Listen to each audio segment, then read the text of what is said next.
ಪವಿತ್ರ ಶಿಲುಬೆಯ ಗುರುತಿನ ಮೂಲಕ ನಮ್ಮ ವೈರಿಗಳಿಂದ ನಮ್ಮನ್ನು ರಕ್ಷಿಸಿರಿ.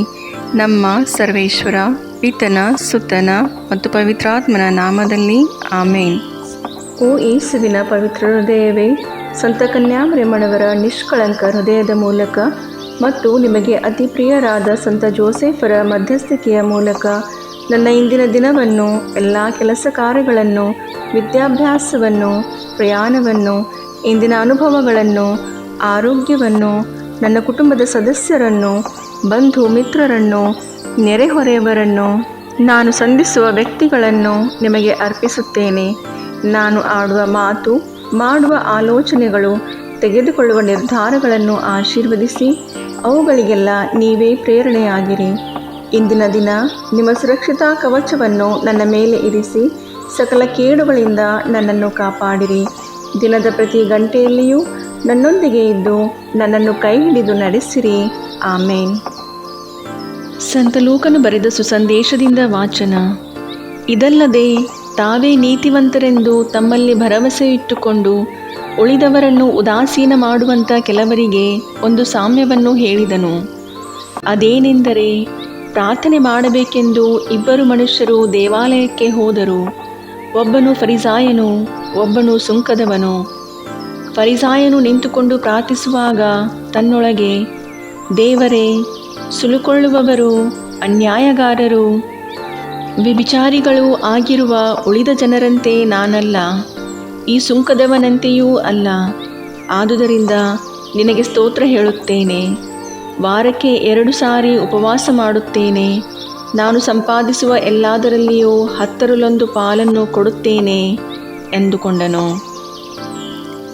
ಆದರೆ ಸುಂಕದವನು ದೂರದಲ್ಲಿ ನಿಂತು ಆಕಾಶದ ಕಡೆಗೆ ಕಣ್ಣೆತ್ತಿ ನೋಡುವುದಕ್ಕೂ ಮನಸ್ಸಿಲ್ಲದೆ ಎದೆಯನ್ನು ಬಡಿದುಕೊಳ್ಳುತ್ತಾ, ದೇವರೇ, ಪಾಪಿಯಾದ ನನ್ನನ್ನು ಕರುಣಿಸು ಎಂದನು. ಇವನು ನೀತಿವಂತನೆಂದು ನಿರ್ಣಯಿಸಲ್ಪಟ್ಟವನಾಗಿ ತನ್ನ ಮನೆಗೆ ಹೋದನು. ಆ ಫರಿಸಾಯನು ಅಂಥವನಾಗಿ ಹೋಗಲಿಲ್ಲ ಎಂದು ನಿಮಗೆ ಹೇಳುತ್ತೇನೆ.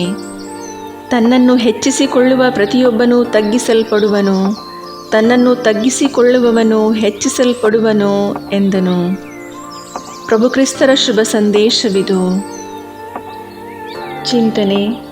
ಇಂದಿನ ಫರಿಸಾಯನ ಮತ್ತು ಸುಂಕದವನ ಉಪಮೇಯು ನಮ್ಮ ಹೃದಯಗಳನ್ನು ಪರೀಕ್ಷಿಸಿಕೊಳ್ಳಲು ಯೇಸು ನೀಡಿದ ಅತಿ ದೊಡ್ಡ ಪಾಠವಾಗಿದೆ. ದೇವರು ನಮ್ಮ ಬಾಹ್ಯ ಕೃತ್ಯಗಳನ್ನು ನೋಡುವುದಿಲ್ಲ, ಹೃದಯದ ಸತ್ಯತೆ ಮತ್ತು ವಿಧೇಯ ಮನೋಭಾವನೆಯನ್ನು ನೋಡುತ್ತಾರೆ. ಸುಂಕಗಾರನ ಪ್ರಾರ್ಥನೆಯು ದೀನತೆ ಮತ್ತು ಪಶ್ಚಾತ್ತಾಪದಿಂದ ಕೂಡಿತ್ತು. ಅವನು ದೇವರ ದಯೆಯನ್ನು ಯಾಚಿಸಿದನು, ಅಂದರೆ ದೇವರು ಮಾತ್ರ ಉತ್ತಮನು ಎಂಬ ಅರಿವು ಅವನಿಗಿತ್ತು. ತನ್ನನ್ನೇ ತಗ್ಗಿಸಿಕೊಂಡ ಅವನನ್ನು ಯೇಸು ನೀತಿವಂತನೆಂದು ಹೊಗಳಿದರು. ನಮ್ಮ ಪ್ರಾರ್ಥನೆಗಳು ಕೇವಲ ಬಾಯಿಂದ ಹೊರಡುವ ಪದಗಳಾಗಿರದೆ, ವಿನಯತೆಯಿಂದ, ಹೃದಯಾಳದಿಂದ ದೇವರ ಕರುಣೆಯನ್ನು ಯಾಚಿಸೋಣ. ನಾವು ಎಷ್ಟೇ ಪಾಪಿಗಳಾಗಿದ್ದರೂ ದೇವರ ಕರುಣೆಯು ನಮ್ಮನ್ನು ಎತ್ತಿ ಹಿಡಿಯುತ್ತದೆ. ಪ್ರಾರ್ಥಿಸೋಣ. ಪ್ರೀತಿಯ ತಂದೆ, ಸರ್ವಶಕ್ತರಾಗಿರುವ ನಿಮ್ಮ ಮುಂದೆ ನಿಲ್ಲುವಾಗ ನಾವು ನಮ್ಮ ಹಿರಿಮೆಯನ್ನು ಹೇಳಿಕೊಂಡು ಹೆಮ್ಮೆ ಪಡಲಾರೆವು. ಪ್ರಭು, ನಾವು ಪಾಪಿಗಳಾಗಿದ್ದೇವೆ. ನಿಮ್ಮ ಕರುಣೆಯ ಅಗತ್ಯ ನಮಗಿದೆ. ನಮ್ಮ ಹೃದಯಗಳನ್ನು ವಿನಯತೆ ಮತ್ತು ಪಶ್ಚಾತ್ತಾಪದಿಂದ ತುಂಬಿಸಿರಿ. ನಮ್ಮೊಳಗಿರುವ ಅಹಂಕಾರವನ್ನು ಕರಗಿಸಿರಿ. ನಿಮ್ಮ ದಯೆಯಿಂದ ನಮ್ಮನ್ನು ಶುದ್ಧಪಡಿಸಿರಿ. ನಿಮ್ಮ ಸಾನ್ನಿಧ್ಯದಲ್ಲಿ ದೀನರಾಗಿ ನಿಲ್ಲುವವರಿಗೆ ನೀವು ನೀಡುವ ಶಾಂತಿಯನ್ನು ಅನುಭವಿಸಲು ನಮಗೆ ಕೃಪೆ ನೀಡಿರಿ. ನಮ್ಮ ಪ್ರಭು ಯೇಸು ಕ್ರಿಸ್ತರ ಮುಖಾಂತರ. ಆಮೇನ್.